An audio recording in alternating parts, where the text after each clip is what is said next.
On the one hand, Bangladesh is considered one of the most vulnerable countries to environmental hazards, disasters, and the impacts of climate variability and climate change. On the other hand, the country has also made remarkable progress in terms of initiatives and interventions aimed at reducing physical and socio-economic vulnerability, reducing poverty, and moving towards economic development.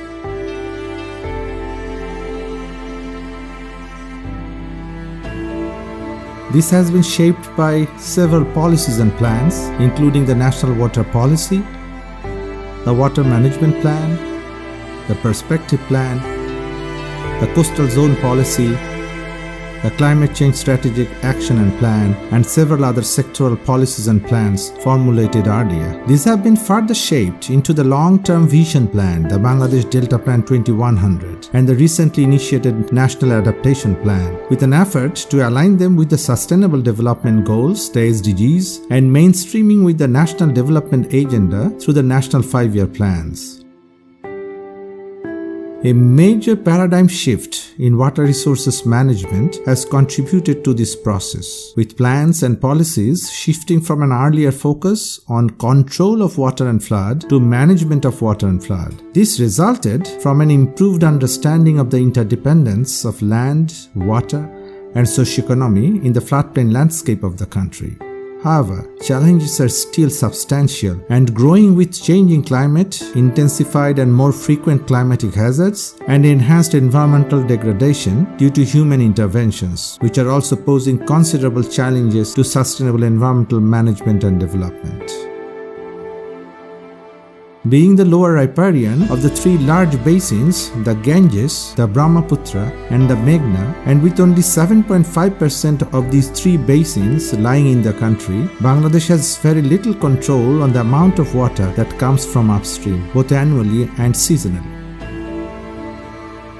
More than 80% of water that comes from upstream basins during monsoon is the main cause of riverine floods in Bangladesh, with 2/3 of the country getting inundated in extreme flood years. Dry season water availability poses another significant concern, which is largely dependent on how much water will be available for people after different uses in upstream basin countries. People also suffer from sedimentation processes in rivers and floodplains and associated river erosion, along with major rivers such as Jamuna, Ganges, and Padma, as well as the coastal rivers. Saline water ingression in rivers and groundwater and associated increase in soil salinity resulting from reduction in dry season freshwater in coastal rivers are concerns for the Sundarbans, agriculture, and safe drinking water supply. Presence of arsenic and lowering of groundwater level due to over-reliance on groundwater and unsustainable groundwater use, along with heterogeneous nature of our aquifer systems, add to the problem of irrigated agriculture and safe drinking water supply. Industrial growth has been associated with river pollution from effluent discharges, with major pollution concerns concentrated in rivers in and around the Greater Dhaka watershed and the rivers in the port city Chattogram and coastal city Khulna.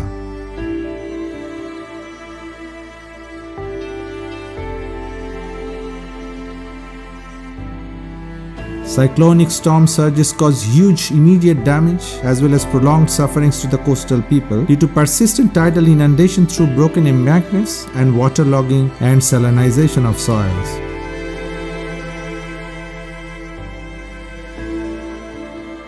The situation is further aggravated by morphological changes in coastal rivers and associated waterlogging in coastal polders. It is increasingly becoming clear that the impact of climate change has started to kick in, with existing stresses being reinforced more and more. However, perhaps more importantly, we have also experienced the adverse impacts of some ill-conceived interventions which lacked adequate consideration of long-term consequences. We have long recognized that we need to take an interdisciplinary and integrated or systems approach while trying to develop and manage our water resources, examining the engineering or infrastructural aspects, but at the same time the other environmental, ecological, socioeconomic, and sociopolitical aspects that define water resources use and management.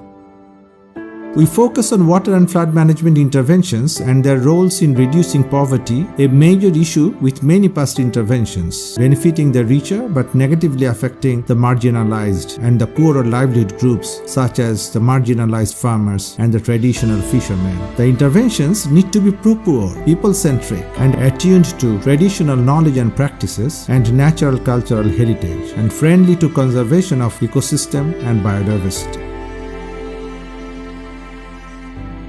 Our research has emphasized the importance of restoration of river floodplain connectivity and hence regeneration of the beneficial functions of floodplains, which include flood alleviation, improved flow in the dry season, and preserving and maintaining fisheries and other aquatic ecosystems and associated ecosystem services. Our work with Bangladesh Water Development Board in the flash flood prone area Goainghat in Sylhet region shows how a concept of flood control project can be modified to the concept of flood management with minimum structural intervention and more emphasis on non-structural options. This is in recognition of the importance of preservation of vital ecosystems such as the rich aquatic environment of the Howard Basin, lowland forests, and ecologically sensitive areas like Ratargul Biodiversity Special Area and the Jaflong ECA. In the same line, we investigated with Bangladesh Water Development Board how Ichamoti River, which used to connect the two major rivers, the Ganges and the Brahmaputra, can be revived to serve the people in its watershed with the restored ecosystem services provided by the two rivers. It also aligns very well with the strong support of people living along the river reach to rejuvenate the river. A system-wide approach is taken, considering the associated floodplains, wetlands, and beels along with the river as part of the system, and taking ecological restoration as the guiding principle instead of river flow restoration alone. We investigated the potential of using semi-permeable bandal-like structures adapted from traditional and local innovation for controlling riverbank erosion. Our research shows that these structures, a good example of nature-based solution, can be an effective measure for erosion control and land reclamation in medium-sized, low-velocity rivers, while it has also potential to provide similar services in large rivers like Jamuna. Flood forecasting has been one of the most important non-structural flood risk reduction measures in Bangladesh. The Flood Forecasting and Warning Center of Bangladesh Water Development Board has been a commendable job in forecasting riverine floods, with continued efforts to improve the accuracy and lead time of forecasts.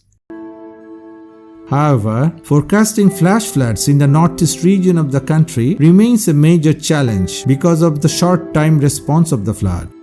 In collaboration with Bangladesh Meteorological Department BMD, the Flood Forecasting and Warning Center of Bangladesh Water Development Board, and the Institute of Water Modeling, our institute has developed a more robust system for weather and flash flood related data generation and analysis, with a weather forecasting model providing input to the land phase hydraulic model.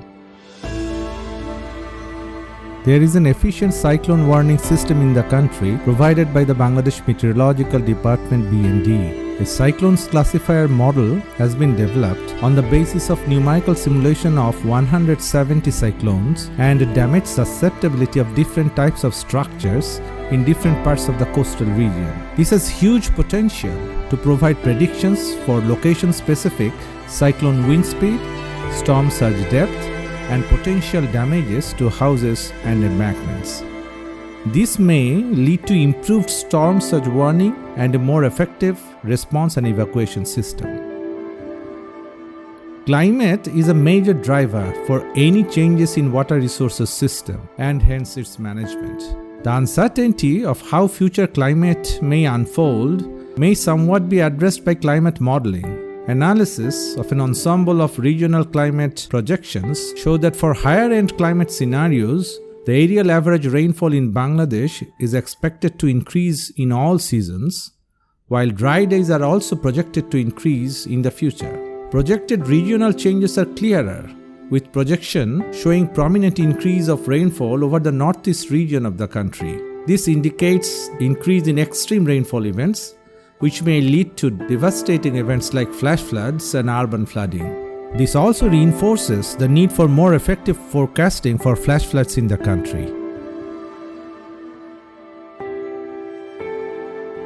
The change in runoff entering Bangladesh, resulting from changes in rainfall in the GBM basins, will have profound implications for monsoon floods and dry season water availability, with early and prolonged monsoon and drier winter season.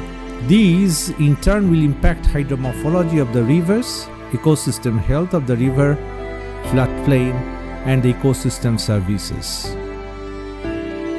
On the one hand, increased monsoon flow can increase the sediment load from the upstream basins. On the other hand, hydraulic intervention structures like dams or barrages can trap sediments, thus reducing the sediment flux downstream.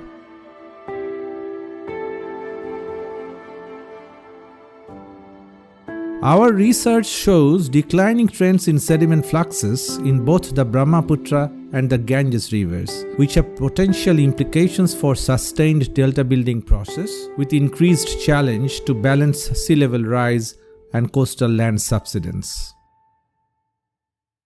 An important development question is how water security for people can be improved by improving water quality of the Greater Dhaka rivers, which are subjected to pollutions from industrial effluents and municipal sewage.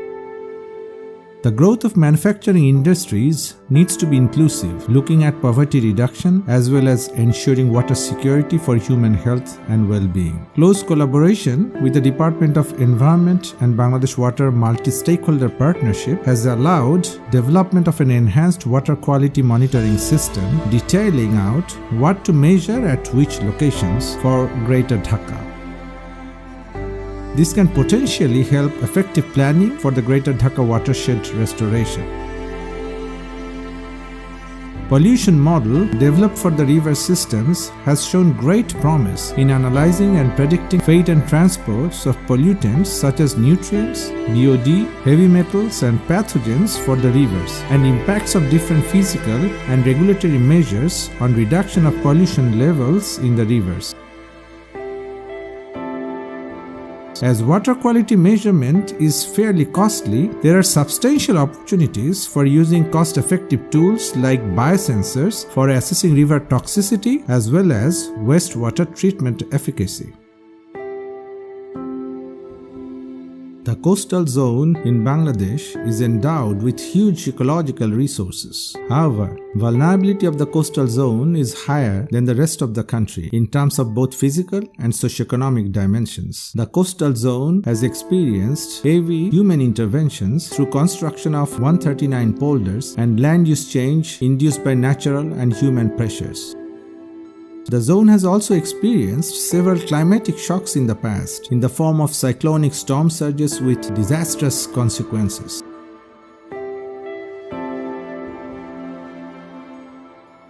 Besides, the coastal area is heavily beset by chronic saline intrusion, fluviotidal flooding, erosion, riverbed sedimentation, and waterlogging problems.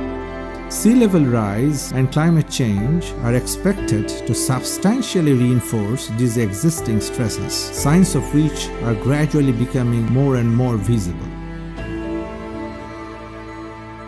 Research shows in future climatic and socioeconomic scenarios, floods in the coastal zone may arrive earlier and may last longer. Fluviotidal inundation area may increase by about 11 to 16% in the next 50 to 100 years in different scenarios, with new areas in the south central region of the coastal zone likely to be inundated. Apart from raising embankments at certain places, maintenance of the polder embankments is important to prevent both fluviotidal flooding and storm surge inundation. Research shows that poor maintenance of polder embankments will mean more polders being overtopped and breached, and existing embankments, if maintained at the previous design level, would be able to prevent flooding in many places now and in the future. With sea level rise and possible reduction of freshwater flow, river salinity would further increase in the greater southwest region, with highest increase to be seen in the south central region. Increased river salinity has implications for groundwater salinity, soil salinity, and irrigated agriculture. Irrigation water salinity greater than 5 ppt may lead to about 50% crop yield reduction. This indicates the need for salt-tolerant rice varieties, reduction in irrigation dependence, crop diversification, and improved water management practices. Salinity in coastal groundwater warrants more attention along with arsenic and E. coli, as its presence and widespread variability has considerable implications for achieving SDG 6.1 target of achieving universal safe drinking water supply. Field investigation reveals exponential growth of tube oils, which does not necessarily indicate the actual safe drinking water coverage, in contrast to what the national estimates would suggest. Due to complex hydrogeology with high spatial variability of groundwater salinity risks, people are unknowingly drinking saline water in some places, while in others they are compelled to do so due to lack of alternative sources of safe water. Lack of adequate understanding of sediment transport and deposition processes in coastal rivers has been a major reason for the policymakers and implementers struggling to solve the problems of riverbed siltation and associated waterlogging. An intensive hydraulic and sediment concentration measurement campaign in coastal rivers shows that tidal asymmetry and increasing sediment concentration from the sea towards inland are major factors behind sedimentation at Bhabadaha and adjacent areas. The new insights have provided good understanding of the potential measures and their trade-offs, such as strategic dredging, tidal river management, pumped drainage of water, or hydraulic structures in strategic locations. A sustainable solution of waterlogging and sedimentation will require a system-wide solution instead of a siloed thinking. Apart from being important sources of livelihood of people living around, the Sundarbans also provide an important regulating service through offering a buffer to protect the region from storm surge flooding.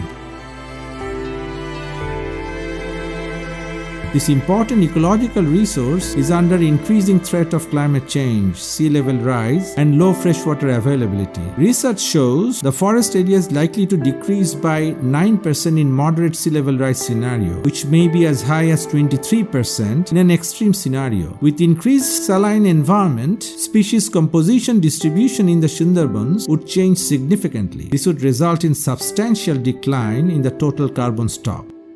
Livelihoods in the coastal area are complex and diversified. The dependence on ecosystem services varies among different social-ecological systems defined by livelihood type, land use, access to natural resources, and unique characteristics of land formation. Research shows heavy dependence of extreme poor and poor communities on ecosystem services such as agricultural production, fisheries, and ecosystem services generated from the Sundarbans. Hence, their livelihoods are threatened with limited access to resources and their further degradation due to environmental change or human activities such as high-value monoculture of shrimps, together with limited capacity to diversify their livelihoods.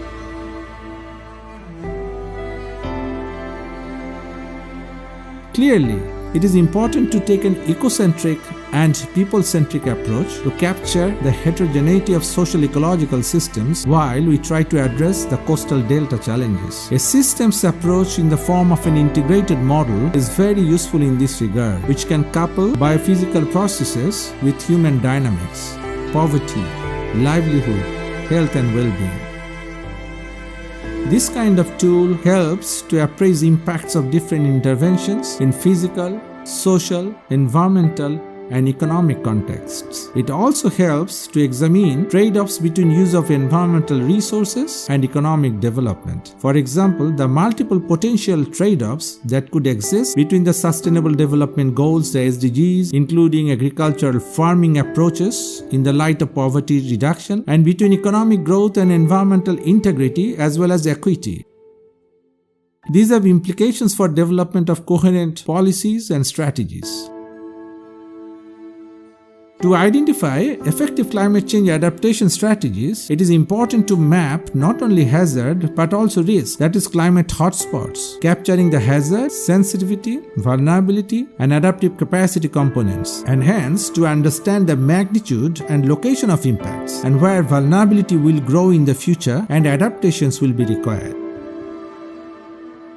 As this is essentially a dynamic process, a dynamic adaptation model is useful to map hazard and vulnerability dynamically with time and to identify adaptation needs or deficits. Such tool is also useful to identify the most effective adaptation measures for different hazards or multi-hazard situations at different geographical locations. It is now clear that the strategies for climate change adaptation need to be prioritized according to zones in the policy documents. The recently started National Adaptation Plan (NAP) process is looking at different sectors in different locations, among others, promoting ecocentric adaptations and identification of adaptations driven by best available science and as appropriate traditional and indigenous knowledge will be important principles to be integrated into the NAP process. An inventory of climate change adaptations in Bangladesh, developed based on secondary information and literature, is deemed very useful for informed decision making, drawing experiences from successful adaptations in the past as well as barriers to adaptations, ensuring effectiveness of interventions, facilitating improvements and upscaling of adaptations, and ensuring institutional coordination and better utilization of funds.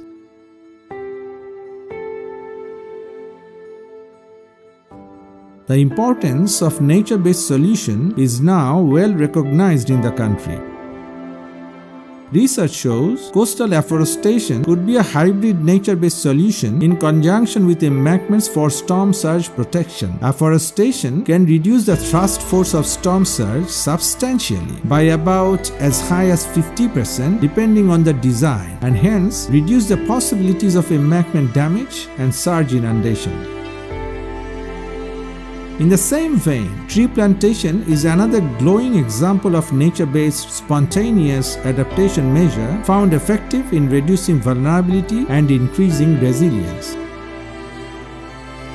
In summary, the Institute of Water and Flood Management of BUET, through its research initiatives and engagement with stakeholders and policy practitioners, has committed to contribute to strategic delta planning for sustainable and equitable livelihoods, sustainable management of delta ecosystems, and better achievement of SDGs in the face of changing environmental and human stresses. We will keep on learning from the past, improve our understanding of the interactions of physical processes with human dynamics, and look for environmentally sustainable and socially acceptable strategies attuned to ecosystem preservation.